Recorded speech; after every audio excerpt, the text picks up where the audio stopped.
Hey guys, Jake and Sarah Sally with another episode of At Our Kitchen Table. Today we want to talk about the relationship between a buyer and a seller.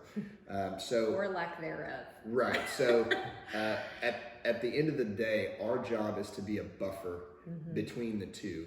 So it is very rare. We recently had one buyer who just felt the need to continually talk with the seller and seller's agent.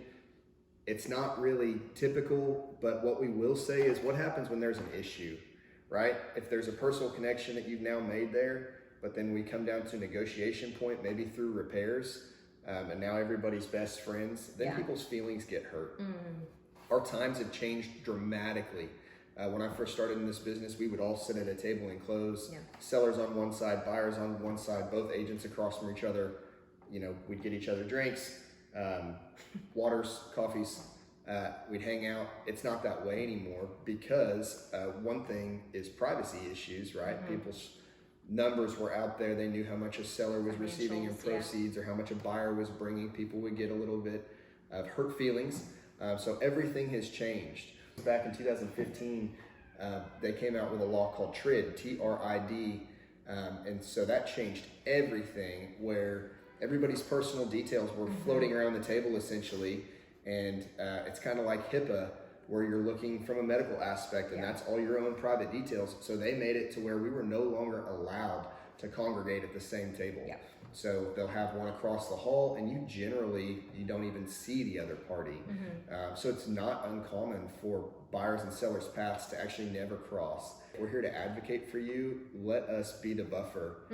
Let us handle all things contractual, at least until we get to the closing table. Then you guys can be best friends if you want. But it just keeps for a cleaner transaction.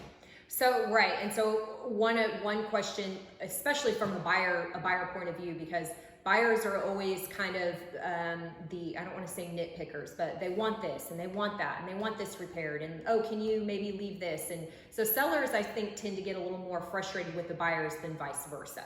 You know, if the transaction's kind of gone bad, a buyer will usually always ask me, well, will I ever have to see them? No, you don't have to, unless the seller decides to hang around the house and see you. But generally, like Jake said, now it does not happen.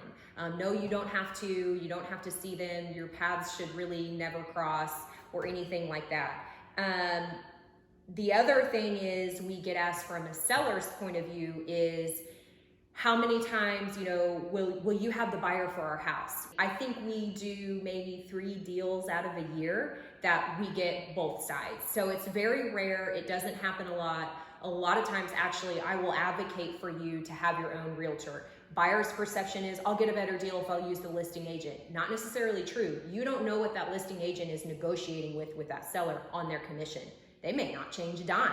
They may just take, industry standard and not do anything. So it's always best to have your advocate, and that's what realtors are for. We're your advocates. This whole episode is just based on kind of what kind of relationship you guys will have and how much you will interact. And generally, it's not at all. Right. It's not supposed to be. Like I said, that's what we're here for, is to kind of keep everybody happy and keep it all business. So, we go straight to the other side's representative, to their agent, and it keeps no blurred lines. It keeps everybody happy, and it just makes for a cleaner transaction. Sellers, when we're going to list, they're like, well, what do we have to disclose to the buyers? What do they need to know beforehand? Well, there's what's called a property disclosure, and every listing is required to have that property disclosure filled out. It's going to tell you, are we gas, electric?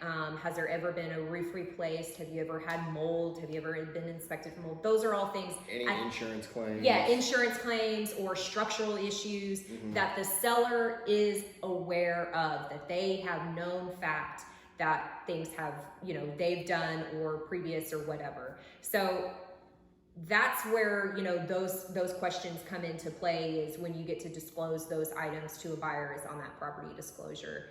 We've just had, because the market has been so crazy, there's been a lot more emotions tied into selling and buying. And so we just want everybody to kind of know, generally the overall rule is there's no interaction there. However, every case is different. Every personality is different. And it's okay if there's some run-ins or shoot, we had a closing last week and it was the sweetest thing.